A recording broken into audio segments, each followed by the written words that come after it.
Մայրաթորի շողակաթի դեմ իշխող ուժի պայքարը հանգուցալուծվում է։ Կառավարության որոշումն արդեն կա, լուծարում են հոգևոր մշակութային ալիքը, որով հեռարձակվում է շողակաթը։ Սա իսկապես կանխատեսելի է։ Իրավապաշտպան Նինա Կարապետյանցը կասկած չունի, հոգևոր մշակութային ալիքը եթերից զրկելու որոշումը իր ձևակերպմամբ եկեղեցու դեմ Փաշինյանի ասպատակության շրջանակում է։ Շողակաթի դեմ պայքարը եւս մեկ անգամ է կապացուցելու այն հանգամանքը, որ սա անձի դեմ ուղղված process չէր, սա համակարգված, մտածված,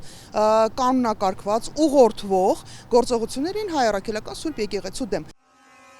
Հեռուստաընկերության դեմ ԿՊԱ-ականները սկսեցին խոսել 2024-ից, երբ Տավուշի թեմի նախկին առաջնորդ Բագրատ Սրբազանը Փաշինյանին հեռացնելու նպատակով շարժում սկսեց։ Օրինակ այդ շողակաթի հարցը փակ ենք ընդհանրապես։ ԿՊԱ-ականներից Արսեն Թորոսյանն ազգային ժողովում ուղիղ առաջարկեց փակել շողակաթն ու այդ գումարը տալ հանրային հեռուստաընկերությանը։ Ովքեր են կողմ։ Հետո նրա թիմակիցներ Սիսակ Գաբրիելյանն ու Թագուհի Ղազարյանը գործի անցան, օրենքի նախագիծ գրեցին, թե կրթական մշակութային ծրագրերի դիտումները ցածր են, ալիքի հեռարձակման համար պետբյուջեից հատկացվող գումարը վատնում է։ Ընդդիմադիր պատգամավոր Լիլիթ Գալստյանը այս պնդումները որակել էր Մերկապարանոց, իսկ բուն նպատակը հաշվեհարդար Մայրաթորից։ Այո, սա ուղղված է հայ առաքելական եկեղեցու դեմ թիրախավորված պայքարի, ես կասեի, ասպատակության շրջանակներում։ Ինչ վերաբերում է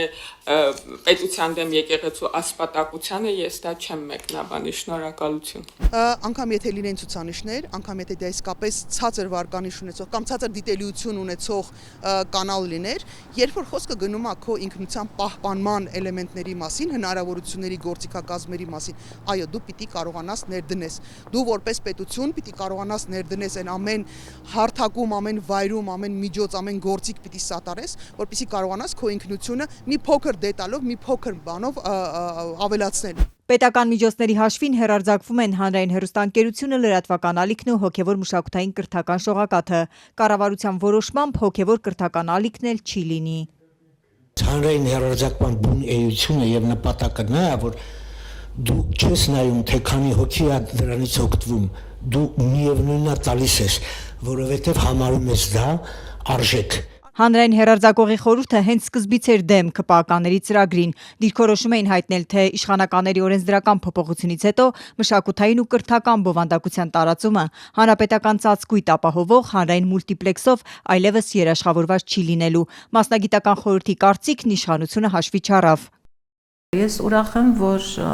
հանրային հեռարձակողի խորհուրդը իր կարծիքը հայտնել է դրա բացասական այս նախաձեռնության եւ ճիշտ հիմնավորումներով,